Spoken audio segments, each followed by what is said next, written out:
Welcome to rhythm of learning. VFAക്ക് വേണ്ടിയിട്ടുള്ള ക്ലാസ്സുകളാണ് നമ്മളിപ്പോ അപ്ലോഡ് ചെയ്തുകൊണ്ടിരിക്കുന്നത്. കേരള ഹിസ്റ്ററിയാണ് കഴിഞ്ഞ ക്ലാസ്സിൽ നമ്മൾ പഠിച്ചത്. അതിൽ അനിഴം തിരുനാൾ മാർത്താണ്ഡവർമ്മയെ കുറിച്ച് നമ്മൾ പഠിച്ചു.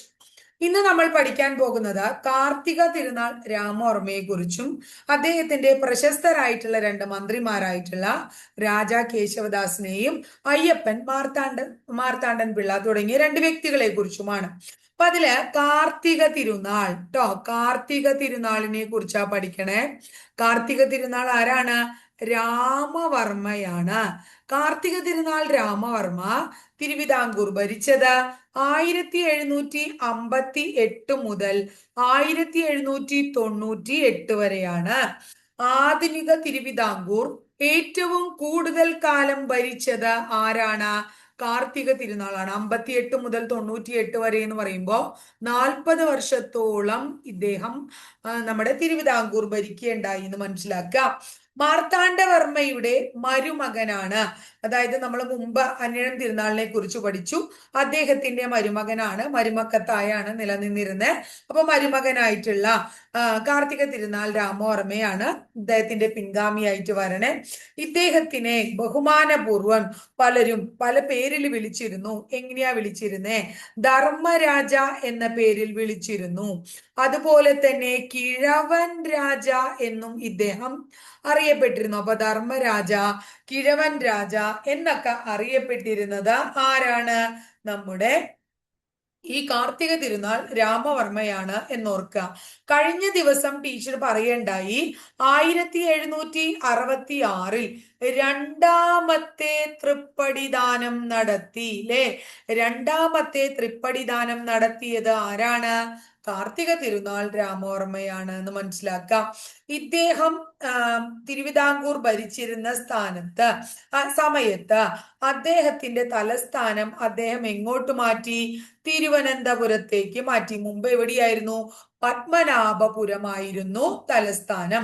പിന്നീട് അത് എങ്ങോട്ടാക്കി മാറ്റുകയാണ്? തിരുവനന്തപുരത്തേക്ക് മാറ്റുകയാണ് കേട്ടോ. ഇനി അടുത്തത് ഇദ്ദേഹത്തെ കുറിച്ച് പറയുകയാണെങ്കിൽ ഇദ്ദേഹം വളരെ പണ്ഡിതനായിട്ടുള്ള ഒരു രാജാവായിരുന്നു. ധാരാളം ആട്ടക്കഥകളൊക്കെ രചിച്ചിട്ടുണ്ടായിരുന്നു. ഭരതമുനിയുടെ നാട്യശാസ്ത്രത്തെ ആധാരമാക്കി ബാലരാമഭാരതം, എന്താണ്? ബാലരാമഭാരതം എന്ന കൃതി രചിച്ചത് ആരാണ്? ഇദ്ദേഹമാണ്. ഇദ്ദേഹത്തിന്റെ സമകാലീനനായിരുന്ന പ്രശസ്തനായിട്ടുള്ള കവിയായിരുന്നു ഉണ്ണായി വാര്യർ. ഇദ്ദേഹം ധാരാളം ആട്ടക്കഥകൾ രചിച്ചിട്ടുണ്ട്. അദ്ദേഹത്തിന്റെ ആട്ടക്കഥകളാണ് ഒന്ന് രാജസൂയം, അതുപോലെ തന്നെ കല്യാണ സൗഗന്ധികം. ഏതാണ്? കല്യാണ സൗഗന്ധികം. അതുപോലെ തന്നെ പാഞ്ചാലി സ്വയംവരം, പാഞ്ചാലി സ്വയംവരം. കൂടാതെ നരകാസുരവധം. അതുപോലെ തന്നെ എന്താണ്? നരകാസുരവധം ട്ടോ, നരകാസുരവധം, ഗന്ധർവ വിജയം തുടങ്ങിയവ ഇദ്ദേഹത്തിന്റെ എന്താണ്? ആട്ടക്കഥകളാണ്. പ്രധാനപ്പെട്ട ധർമ്മരാജയുടെ ആട്ടക്കഥകളാണ് എന്നുകൂടി ഓർത്തു വെച്ചോളൂട്ടോ. ഇനി ഇദ്ദേഹത്തെ കുറിച്ച് പഠിക്കാനുള്ള പ്രധാനപ്പെട്ട കാര്യം, ഇദ്ദേഹത്തിന്റെ രണ്ട് പ്രധാനപ്പെട്ട മന്ത്രിമാരായിരുന്നു. ഒന്ന് അയ്യപ്പൻ മാർത്താണ്ഡം പിള്ള. ആരാണ്?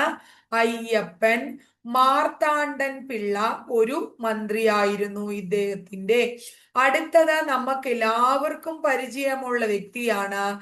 അദ്ദേഹത്തിന്റെ പേര് രാജാ കേശവദാസ് എന്നാണ്. ഇവര് രണ്ടുപേരും ഇദ്ദേഹത്തിന്റെ മന്ത്രിമാരായിരുന്നു എന്ന് ഓർക്കുക കേട്ടോ.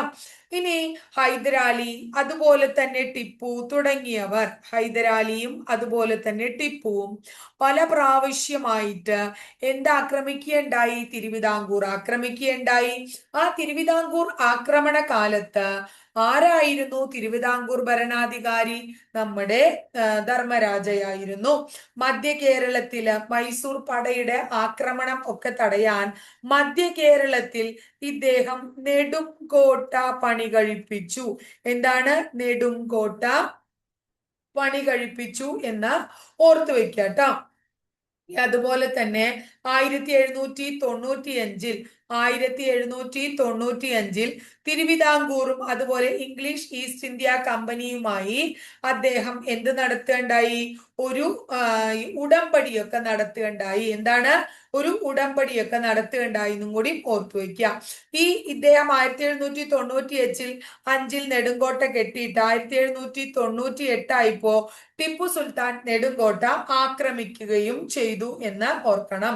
ഇനി സാമൂതിരി, അതുപോലെ തന്നെ കോലത്തിരി, അതുപോലെ മനോരമ തമ്പുരാട്ടി, കൊച്ചി രാജ കുടുംബാംഗങ്ങൾ തിരുവിതാംകൂറിൽ ഇവരൊക്കെ തന്നെ തിരുവിതാംകൂറിൽ രാഷ്ട്രീയ അഭയം തേടിയവരാണ്.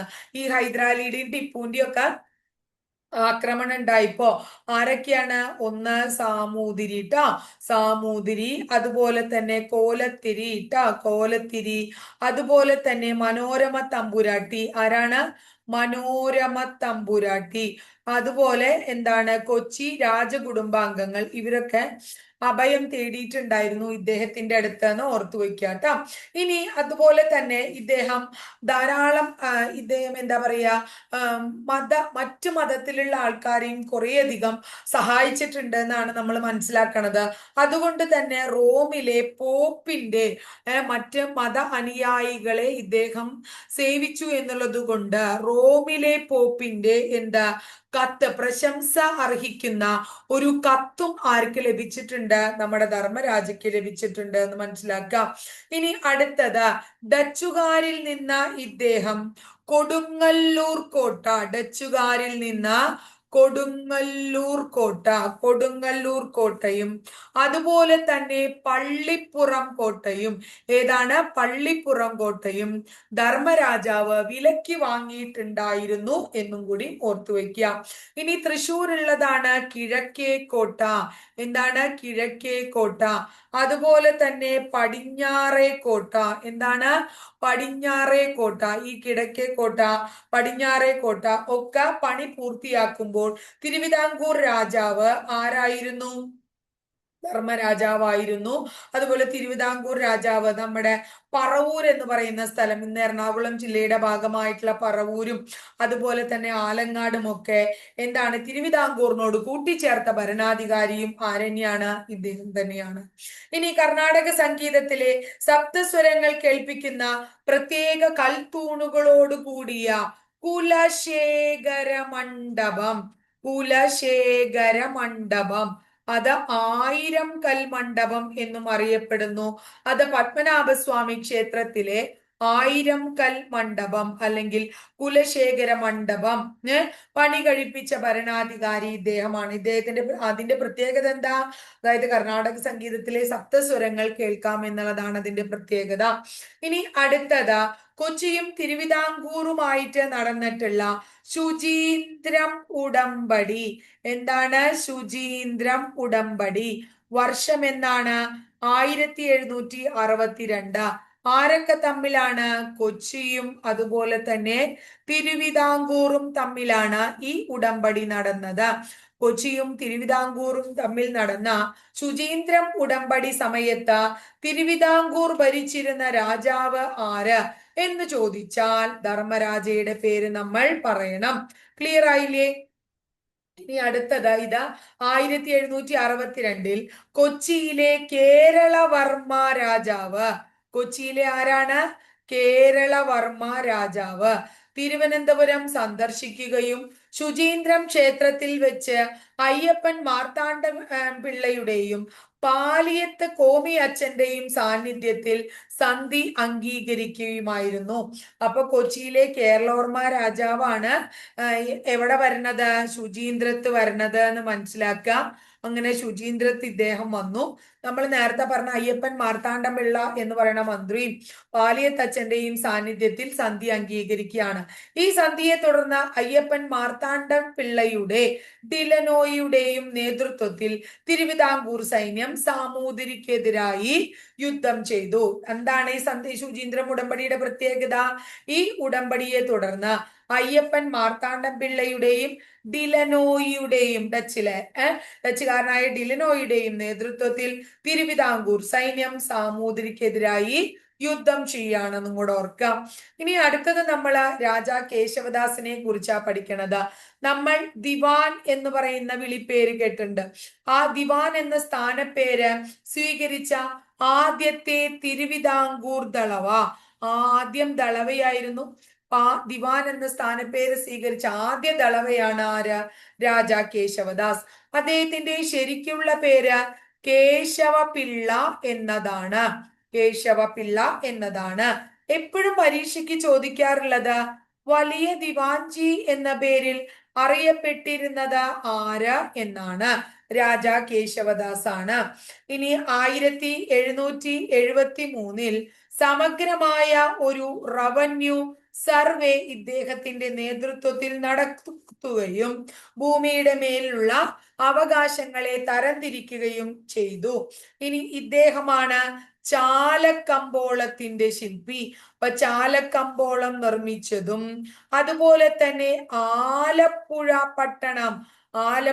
പട്ടണം പണി കഴിപ്പിച്ചതും രാജാ കേശവദാസ് ആണ്.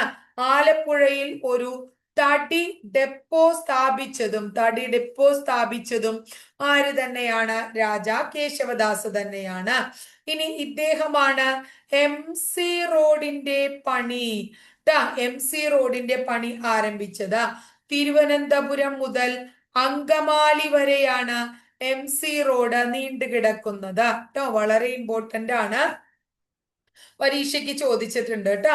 ഇനി കൊട്ടാര പ്രാധാന്യമുള്ള വ്യാപാര നഗരമായി തിരുവിതാംകൂറിനെ വികസിപ്പിച്ചത്, അതായത് എന്താ പറയണ, അത്രയും പ്രാധാന്യമുള്ള എന്താ പറയാ വ്യാപാര നഗരമായിട്ട് തിരുവിതാംകൂറിനെ വികസിപ്പിച്ചെടുത്തത് രാജാ കേശവദാസ് ആണ്. രാജാ കേശവദാസിന് രാജ എന്ന ബഹുമതി നൽകിയത് മോണിങ്ടൺ പ്രഭുവാണ്. ആരാണ്? മോണിങ്ടൺ പ്രഭുവാണ്. ഇനി അടുത്ത ആള് അയ്യപ്പൻ മാർത്താണ്ഡൻ പിള്ളയാണ്. ഇദ്ദേഹമാണ് വർക്കല നഗരത്തിന്റെ ശില്പി. അയ്യപ്പൻ മാർത്താണ്ഡൻ പിള്ളയാണ്. ധർമ്മരാജയുടെ ആദ്യത്തെ ദളവയാണ്. അല്ലെങ്കിൽ ധർമ്മരാജയുടെ കാലത്തെ പ്രധാനപ്പെട്ട മന്ത്രി ആരാണ്? നമ്മുടെ അയ്യപ്പൻ മാർത്താണ്ഡൻ പിള്ളയാണ്. നേരത്തെ നമ്മൾ പറഞ്ഞു 1762 ശുചീന്ദ്രം ഉടമ്പടിയിൽ ഒപ്പുവെച്ചത് ആരുമായിട്ട്? കേരളവർമ്മ രാജാവുമായിട്ട് ശുചീന്ദ്രം ഉടമ്പടിയിൽ ഒപ്പുവെക്കാനുണ്ടായിരുന്ന ആളും ആരെന്നെയാണ്? അയ്യപ്പൻ മാർത്താണ്ഡൻ പിള്ളയാണ്.